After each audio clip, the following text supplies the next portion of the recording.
Hi, everybody, and welcome back. My name is Melissa, and this year I'm sharing 365 tips for frugal living.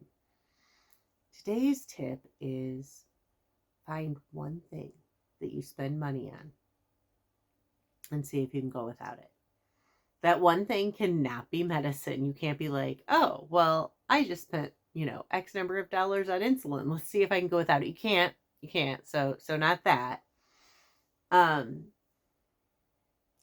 pay your electric bill, but find one thing that you regularly buy that you could go without because we all have like something.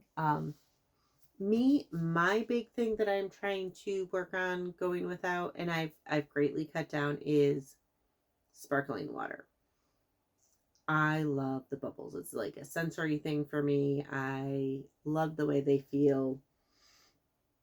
If you have a sensory thing, if you are also somebody with a unique sensory thing, um, then I am sure you are familiar with the love or hate of bubbles. Everybody I know who has any sensory things either loves the feeling of the bubbles, the soda on their tongue, and the way it feels like popping in your mouth, or absolutely cannot stand it, hates it, will never drink soda or soda water or beer or anything. No carbonation. So for me, giving up carbonation is a big thing. Plus, it's convenient to keep it in my lunch, and then if I don't have time to eat, but I can drink it, like the air kind of fills my stomach and like can buy me about 30 to 60 minutes until I can finish doing what I'm doing and then eat. If I'm like hungry and my stomach starts growling, probably not the healthiest, but you know, um, and the other plus is it does that without like, if I drink a bunch of tea, then I just have to pee, and then I'm not hungry. But um, so that's my thing that I'm trying to give up. But everybody has something that they kind of spend money on that they don't need, and it doesn't have to be a big something. And it could also be maybe choosing a different brand. So maybe you love, I don't know, maybe you have like a whole skincare like routine and you have like a 17-step skincare routine. Maybe give up one of the 17 steps, or maybe choose a more affordable brand. Like maybe you have to have a cup of coffee every day, but maybe can you choose a more affordable brand, or maybe maybe you're into protein shakes. But I remember, so I grew up Catholic, and every Lent we had to give something up. And I was raised by parents who, I didn't find out about the being able to have the thing you gave up on Sunday until I was in high school. And Sister Grace, I think, is the one who told me about it. And I was so mad. My siblings loved it because um, I was like 14. So the next in line was like 7 or 8. Um, yeah. But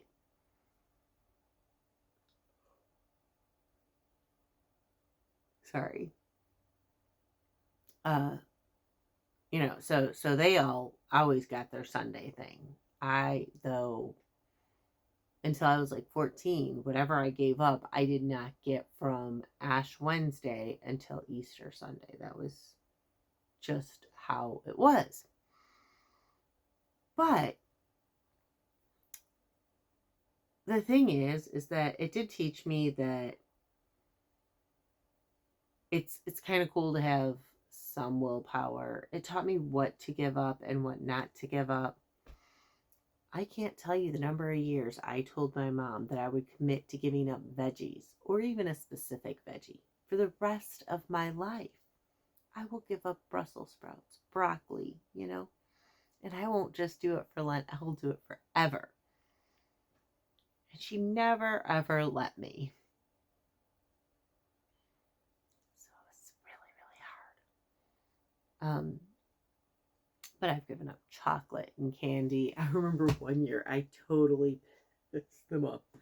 I was vegan and I was gluten free and I was already on a diet. So no, no meat, no animal products, no bread, no cakes, no candy, no chocolate. Like I was already there.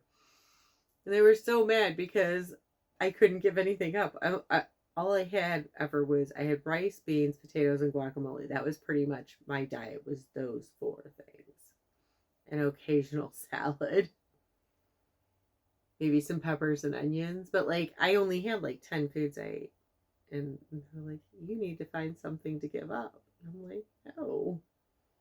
What do you want me to give up? I barely in my family, food was like the big, you always gave up food. I also didn't drink alcohol. I didn't do drugs. I didn't smoke. I uh I worked, I took care of my kid, and I was a gluten-free vegan on a diet to begin with. Oh, and I was a single mom, so nobody in the mix there either. So, and I didn't watch TV at the time. Oh my god. That there was like nothing else I could have given up really at that point.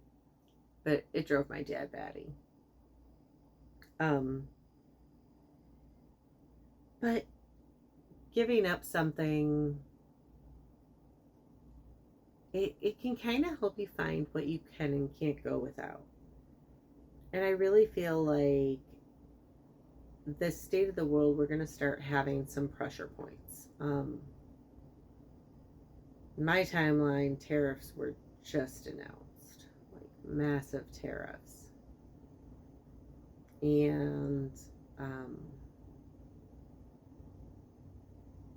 the NASDAQ, I think it was, just went down over 1,000 points. So people are losing their pensions, and I think for people like my age who have it all in their 401k, they may be able to weather the storm with some loss, but mitigatable loss, because though right now it's tanked, I think that as long as they hold and are in safer stocks, that I think that they have enough time to probably work their way back up. But I am not a financial advisor. I could be completely wrong, but I think it's gonna suck. But I think that even with the market totally tanking, I think there's still a chance to. I think they still have a chance to survive it. But maybe that's the optimist in me. But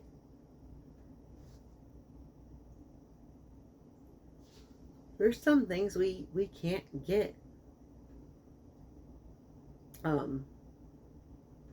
from, or we can't make, that we have to get from somewhere else.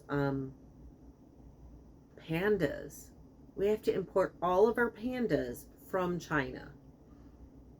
And now what? There's going to be like a 26 or 36 or whatever percentage tariff on all those pandas. No, I'm kidding. I know pandas are like a gift from China. It's a thing.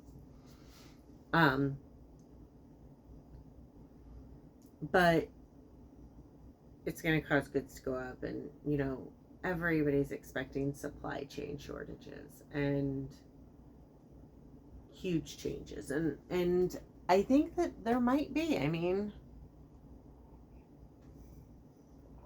we are not sending water to Mexico for their crops. I guess there's like this whole thing where we send them water from the Colorado River and they send us water from the Rio Grande, and they only sent like 25% of it because they've had severe droughts. And so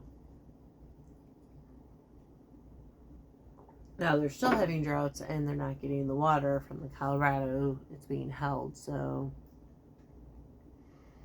even without tariffs, there's going to be that. So if they can't get water, there's going to be challenges there. That's gonna affect food.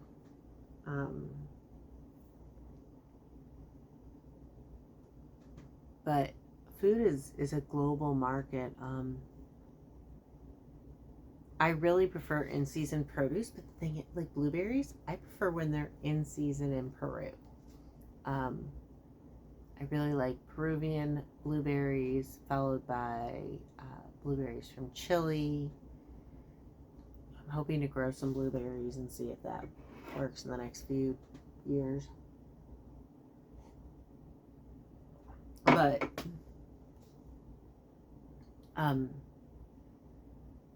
so what can you go without there? They're expecting goods to increase. I learned this winter that I can go without a hot water heater. Not It's not fun, but my hot water heater keeps breaking and we can't figure out what's going on with it. We don't know if like there's something in the system that makes it think it's colder than it is, and so it has to like be 60 some degrees or above in order for it to realize that, oh, okay, it's okay to keep on, or what. And I was without a hot water heater for about a month. I had to boil water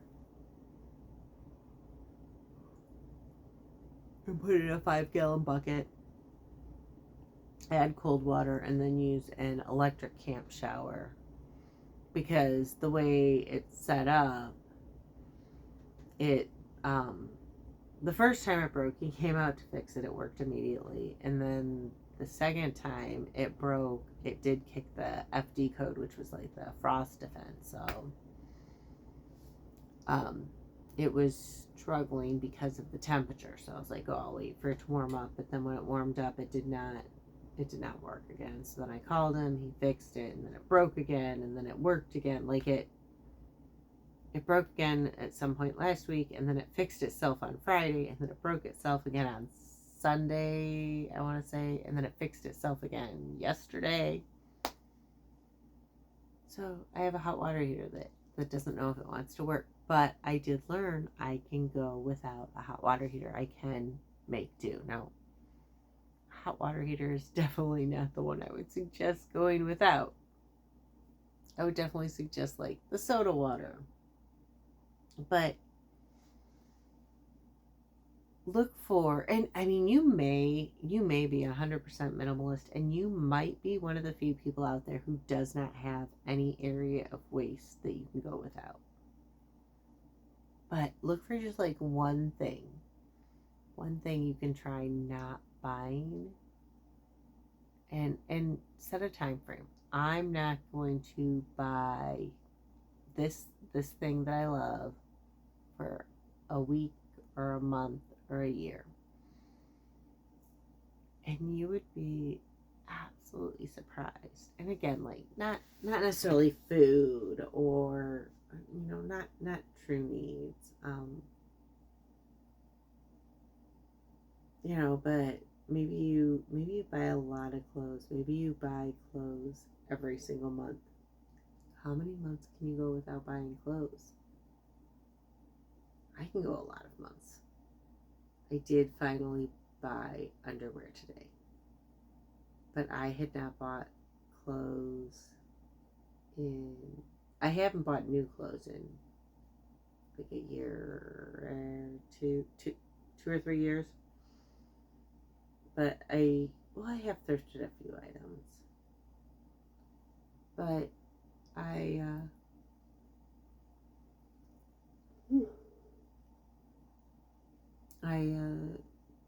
don't really shop for clothes. And honestly the only reason why I have been getting new, or well, like new to me clothes is because I needed something that fit. So today's tip for frugal living, as much as you might hate it, is see if there is an area in your life where you can maybe sacrifice and save something you can give up, whether it be giving it up part time or for a set period of time. See if there's something that you can go without, and then take that money and put it somewhere. Put it towards savings, put it towards paying off a credit card bill, whatever. Anyways, again, my name's Melissa. This year I'm sharing 365 tips for frugal living. If you want to hear more, please hit like and subscribe, and I'll see y'all tomorrow.